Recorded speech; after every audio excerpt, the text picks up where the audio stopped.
Hi, folks. Welcome to Your World with Prakash Kapila. So, in this episode, also, we will have a very good introduction to how P.V. Narasimha Rao has dealt with a very critical subject of Punjab terrorism and how he, with everybody else, was able to bring Punjab from the brink of disaster.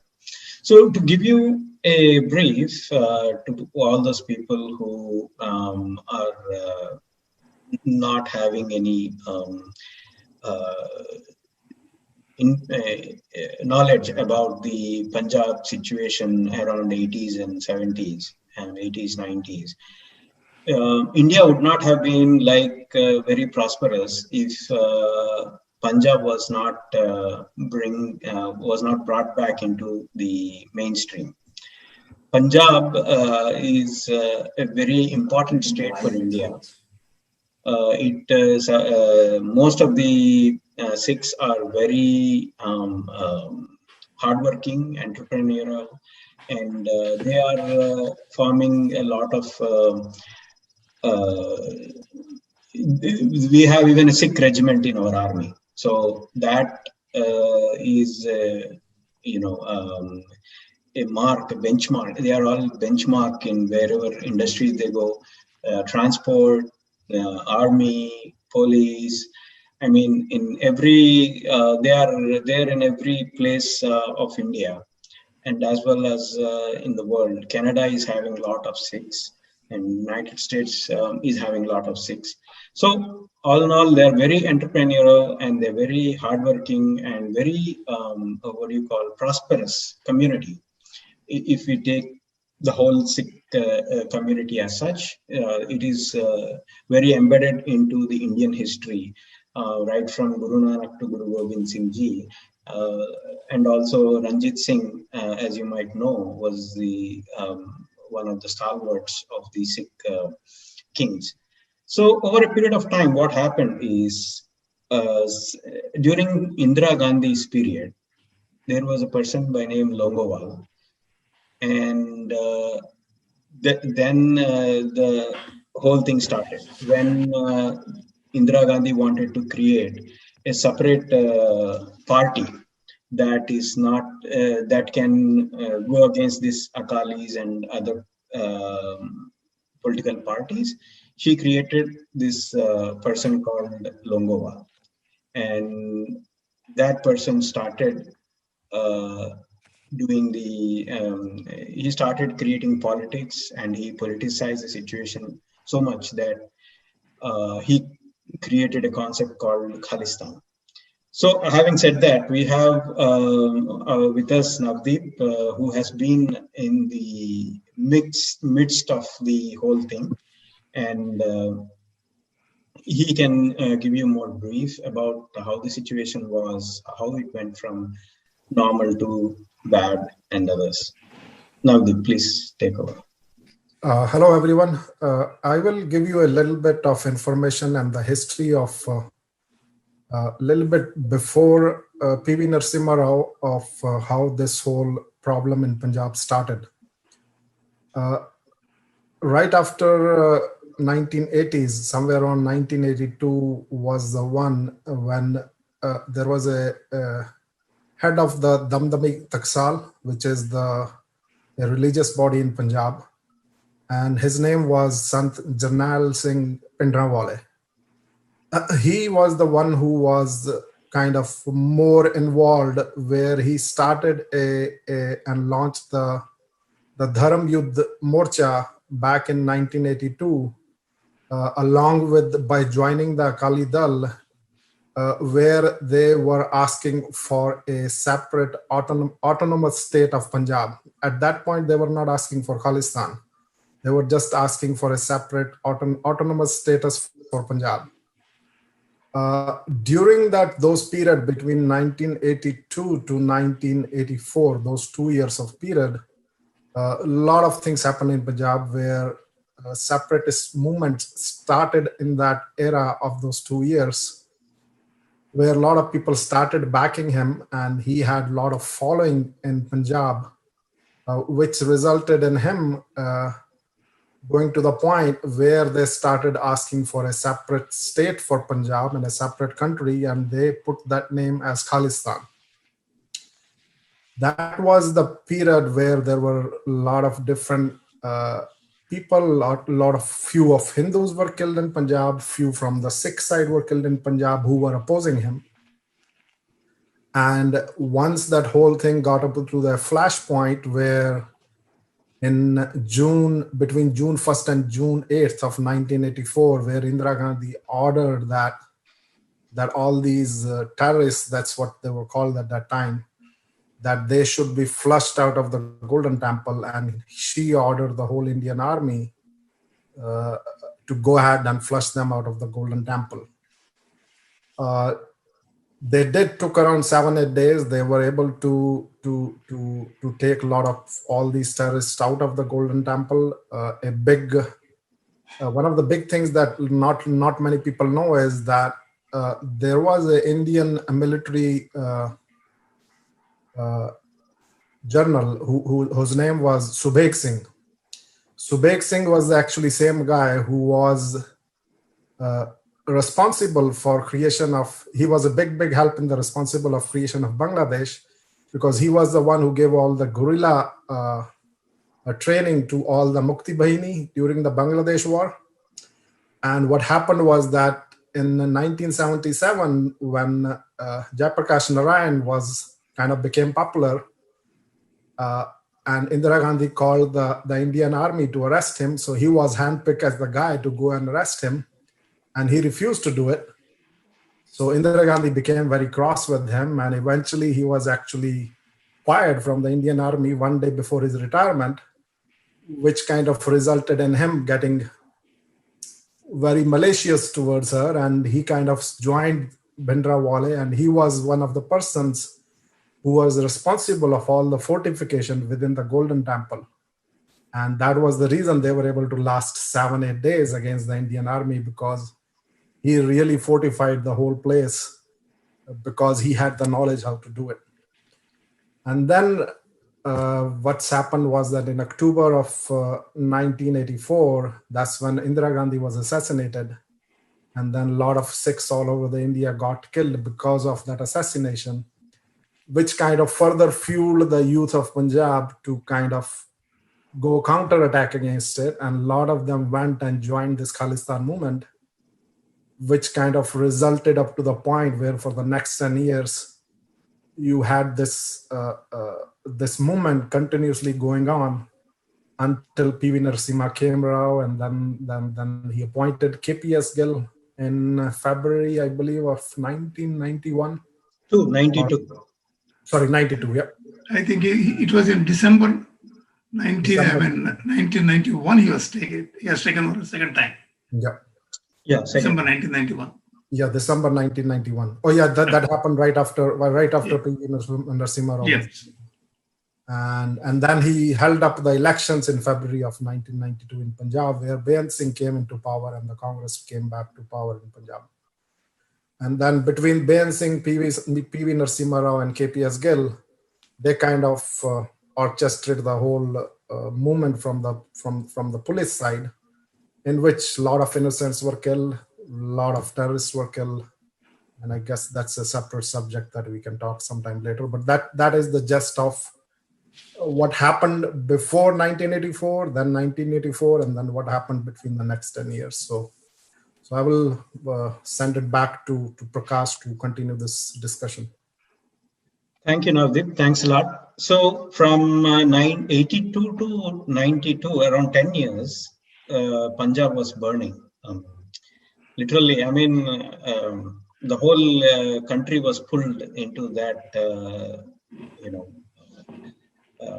whirlpool, if you can say that. So what were your take, Lakshmi Prasad Garu? How did you see this political thing happening? You were one of the senior journalists at that time. Yeah, Punjab movement did not start suddenly. It has been there even before the partition of India took place. But Punjabis were not concentrated in anywhere. They are spread over the entire country. because they did not have, excepting in Ludhiana, only in Ludhiana they were a strong force with about 48%. In all other places, they were only small number.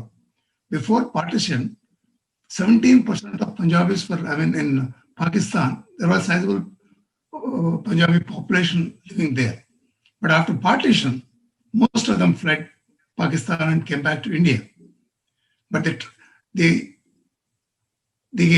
Punjab movement gained prominence only with Pakistan supporting it out and out, because Pakistan could not digest the separation of Bangladesh from Pakistan, splitting of Pakistan, creation of a separate state in which Indira Gandhi played a crucial role.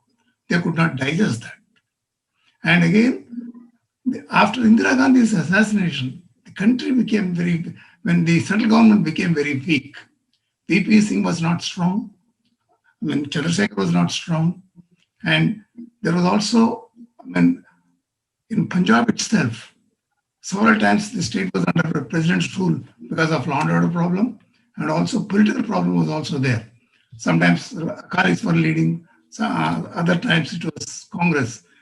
The Congress government also, after the formation of Punjab as a separate state, the political administration has become very weak. Till the Punjab state was formed, it was strong, because Punjab comprised of complete Haryana and parts of Himachal. After splitting the state and creation of a separate Punjab state, it created more and more problems. There was a trouble with regard to Chandigarh being made a joint capital of both Haryana and Punjab. And some parts of this area have been merged with Himachal Pradesh. And there was also industrial problem. This water problem was also there. When one of the states were, three states were divided into separate states, there were more and more law and order problems to place, more and more political problems also arisen. Indira Gandhi was strong enough. She tried to handle it well. I have not blamed her. And it was a very critical decision or very tough decision for her to engage the army to flush out militants from Punjab. From Punjab and also from the temples. It's Golden Temple, yeah. She did it with good intention. Actually, she used a Punjabi himself to lead the problem. A senior Punjabi officer was asked to do it. And they also give an option to the people who they did not want to participate in the movement, in that elimination. They were allowed to quit the place also. Operation Blue Star. The force was given an option. Who are people not willing to join that, they can leave the ranks. Leave the force at that time. And everybody participated, but unfortunately, there was more use of force from both the sides. If the force, and it is very difficult to blame the police, it is very difficult to blame the religious sentiments also. And it has, Blue Star operation has created more problems than doing any greater justice. And the way in which so many people have been massacred, Punjabis, that was atrocious. And that led to the weakness of the administration in dealing with Punjab problem for the next to this one.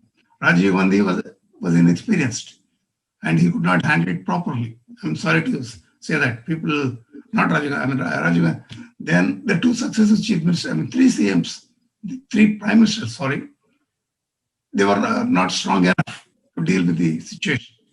And that is the reason more and more problems have arisen. J.F. Rebara was good in dealing with this as a DGP. He did very well, but he had the problem because he was a local man. He could not communicate with the local people. Yeah, R.F. Rabiera was the commissioner of Mumbai. But he was a good man. Yeah. And he did not know Punjab at all. Punjabi, he could not speak Punjab or understand. He did not have the local knowledge of the area. And it was only after he took over, things changed in a very, very big way. But I would not say that nothing has been done in between too. After Indira Gandhi's assassination also, certain good things were also done. I mean, Gill was a major force. When after Gill was taken out as a DGP, first he was inducted into police. I mean, he was involved in Punjab as a second in command for Rebero. He was a great asset. Rebero himself acknowledged that he is the best operational man. He was feared by militants. He was feared, respected, and adored by the police people. One major problem which Punjab had was the local police. They did not actually participate in any of the activities of the government. They were more confined to their barracks. They were more confined to their police stations, and they were not registering any cases. Anything they were not doing. It was motivation of Gill. Okay, sir. Thank you. Ravindra, from your experience, you were also a student during those days. What were your take on the Punjab terrorism? How did you interacted with a lot of North Indians in your college, and lot of Sikhs you interacted in with? my thank you, Prakash. Sorry for joining from car. Next time I will do it from home actually, because I'm on the PST side here. So for me, being a South Indian, I have hardly interacted with North till I joined my NIT Warangal. But however, we have hardly, I think the Sikhs are like 4-5 as a whole students, that too in the year 1993, right? But the main thing where I actually started interacting is after coming to US. So we in the PFL organization, we did one Dandi march. So at the time we walked from San Diego to San Francisco for about 251 miles, saying that what Gandhi did the same thing, right? So in the correct. So done by Jawahar Kambambati and also Sri Hari Atluri, Subhash, Srikant Kocharlakota. All these are like nice people, and all are South Indians only. But yeah, coming to here, the culmination is at the Gandhi statue in San Francisco. So there actually I was waiting there. By then I see a lot of Sikhs who are against Gandhi. Okay. Then I went and I spoke to one of the Sikh guy, saying that I observed you during August 15th, you do protest, and here you do protest. What exactly happened, right? Then he looked at me and he said, did your mom got raped? Did your sister got raped? And he asked 2-3 questions which totally blinded me. Okay. I could not take it back. Then I took his number because he lives nearby where I live. Then I met him 2-3 times and I understood their side of the story. At that time only I went into all details about Punjab, the Khalistani movement, everything. Okay.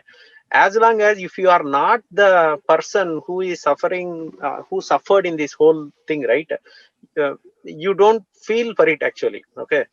So there are genuine grievances from the Sikhs side. You have to first understand that. Okay. Yeah.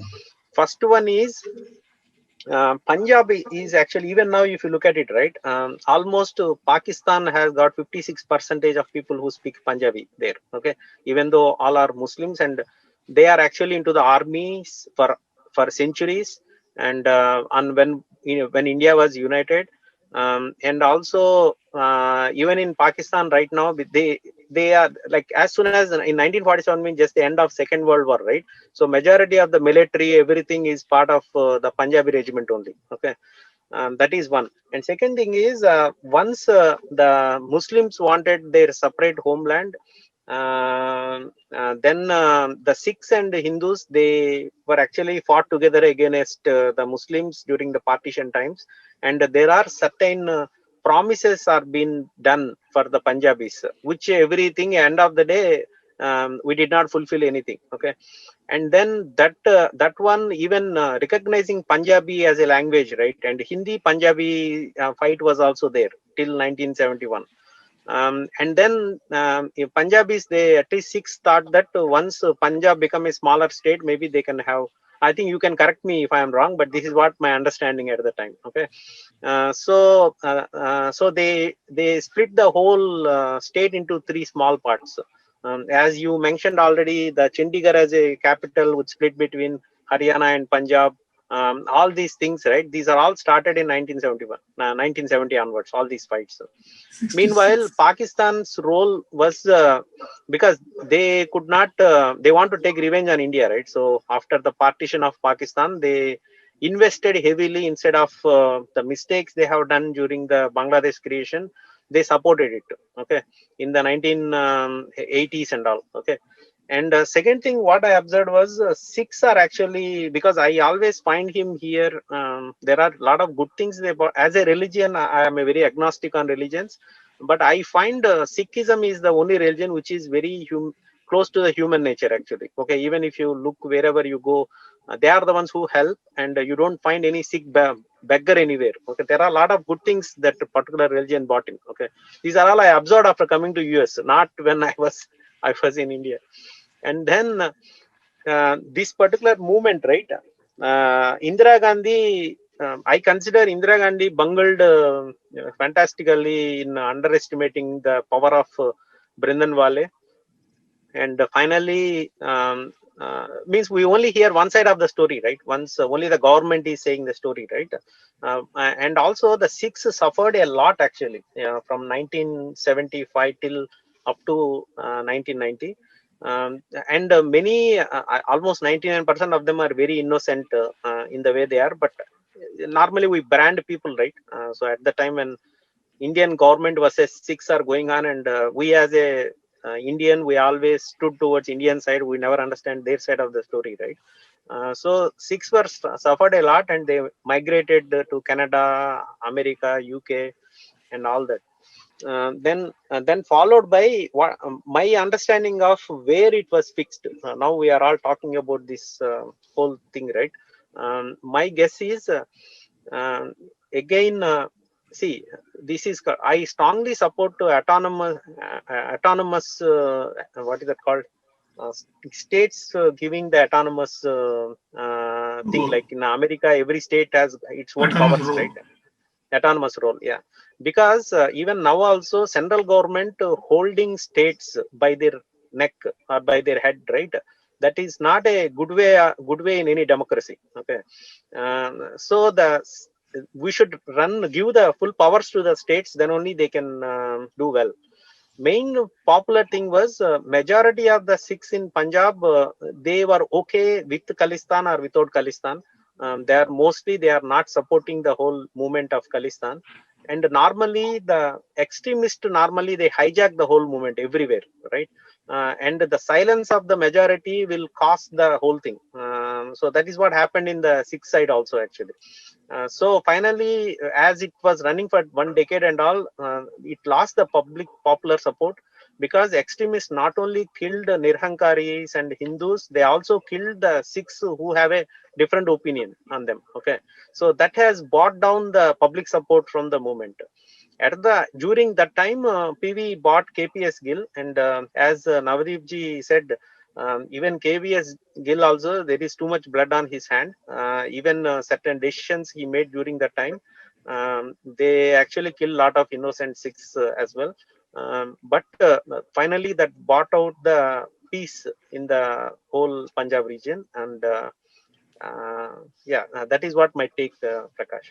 If we look into the different aspects of the extremism in the world, there have been very few extremist ideas and ideologies that have been separated out, like that have been crushed and put into the mainstream. Say, for example, in South you will find Naxalism. In East you will find the Assamese, Bodo, and all those. So in such context, the idea of holding elections and the idea that people, once given their own ruling, they will be able to turn around, is what PV believed and performed. So till that time, there was no extremism that has been solved without much of bloodshed. I mean, Yeah, Punjab you are definitely had very a lot correct, of Prakash.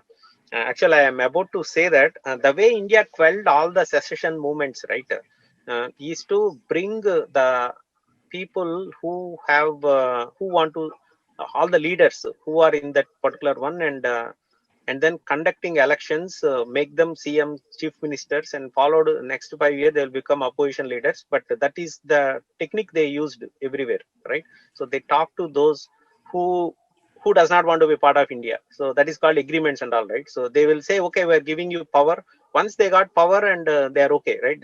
So that is what they tried actually. Okay, because I always look at the way Pakistan was partitioned in Bangladesh, right? Because the main reason is they were not willing to give power to what is his name, Bangladeshi leader, um, Mufti Bahim. Mujibur Rahman, right? Yeah, even though he got the full majority, so they said we'll have two prime ministers, right? Even though Bangladeshi, that guy got the complete majority, they said we'll have two. That means not willing to give them the people a mandate, right? That is costed the whole country, correct? Here, for even if you look at the Northeast and all, majority of them, we quelled the secessionist movements because we talked to the, and means we do see their point of view. We talk to them and saying that, okay, you participate in the election, and then you only own your own state, and that is how we did it. But I think now Narendra Modi is a big fiasco right now everywhere. I don't know where again he's taking it, but the point is, I think this whole thinking process, I think may have started in PV time, Prakash. I agree. Yeah. So Navdeep, so since you were in the mix at that time, when the elections were actually declared, so what was the feeling around? Like, did it change the perception, or how did it all? I mean, my point of view on that is that it's been already close to 10 years up till that point where this whole thing is happening in Punjab, and just human being nature is that everybody wants to live in peace. Most of them, not all of them, but most of them. So it had gotten up to a point on two sides. One was that people had started getting fed up with this being that kind of environment all the time in Punjab. And the second portion was that the youth of Punjab at that time was kind of getting ruined. So it was like two sides of the coin. On one side, KPS Gill, knowingly or unknowingly, which I think is knowingly, is that he took and kind of wiped out a whole generation of the Punjabi youth. So along with killing the militants, he also killed a lot of other innocent people, which kind of wiped out a whole generation of the Punjabi youth. And on the same side, on the other coin, there was the other side of the population, which were fed up with killings and shootings and everything else as their everyday life. And they saw that, okay, elections will happen, the democracy will come back. Let's bring somebody into power who can get rid of this issue of the militants and somehow bring some peace back into Punjab. But again, the same kind thought of the people on that side was that they did not knew that once this whole thing happens, I think the P.V.Narasimha Rao did two things. First one, he completely gave a free hand to Bain Singh and KPS Gill to go ahead, and he says, I'm not going to make this into a political issue. I'm going to stay out of it completely. I'm going to give a free hand to both of you. Take care of this problem, solve it, and have a good ending at the end, and make sure that this doesn't raise its head again. So that was the direction that P.V.Narasimha Rao gave, which kind of KPS Gill took as a complete thing on his hand, that I have got a free rein now and I'm not responsible to anybody. And then he went back, and along with killing the militants, he killed a lot of innocent people. I mean, a lot of innocent. I can't even put a number how many innocent people in this whole thing were killed during the KPS Gill's tenure of 7-8 years. So it's a double-edged sword that happened. It did solve the problem of militancy, but a lot of other human rights issues were completely overlooked by the government, by everybody in that 10-year period. So 10-year in the sense from 92 onwards, from 92 to 2002, I mean, or 82 to 92. No, 82 to 92. Yeah. Okay, so our KPS Gill came around 91 December, right? 91 December, and he kind of stayed there for around 6-7 years. From okay, so till 96, 97 he was there. 96, 97. Prakash, shall I intervene Yeah, here? please. See, Prakash, I mean, this Gill was there from 1984. He was IG rank. And then in 1988, he took over as the DGP, and he was there till 90. He was shifted in 90 to Delhi by Chandrasekhar under political maneuvering. If he would have, I mean, despite his very bad handling, I mean, I would say, he was butchering people. But if you take Operation Black Thunder, he conducted, was a magnanimous one. It was hailed by the press. It was hailed by the entire world. In 1980, the first one was J.F. Ribeiro. He conducted the first Operation Black Thunder. It was in 1966, I mean 1986. And then second time, it was done by Gill as DGP. He cut off power supply and water, and all communication channels into the temple were blocked. And that resulted in a good success, and the least force was utilized at that time. Oh, okay. So, I mean, apart from that one mission, he actually, it was like a war of attrition. A lot of people I know. got killed. He was, a lot see, of one thing I knew. policemen got killed also. A lot of innocents were also killed. See, I knew Gill, I mean, because he was my relative's batchmate. And two officers from Andhra are his batchmates. Rodam Prabhakar Rao, who retired as DG in Hyderabad, in Andhra Pradesh, and DVL and Ramakrishna Rao, who was ITBP Director General, who retired as ITBP Director General. They are good friends and relatives to me. They were explaining how Gill was doing there. Gill, one thing, see, if he had no weaknesses, his two weaknesses ruined him. One. Two, he was aggressive, too aggressive. But the whole credit for restoring normalcy in the state has to be given to PV and to S.B. Chavan. S.B. Chavan as Home Minister, he played a significant, but I mean, his role was not much noticed, but he played a very crucial role. P.V.Narasimha Rao and S.B. Chavan were closely known to each other right from their college days.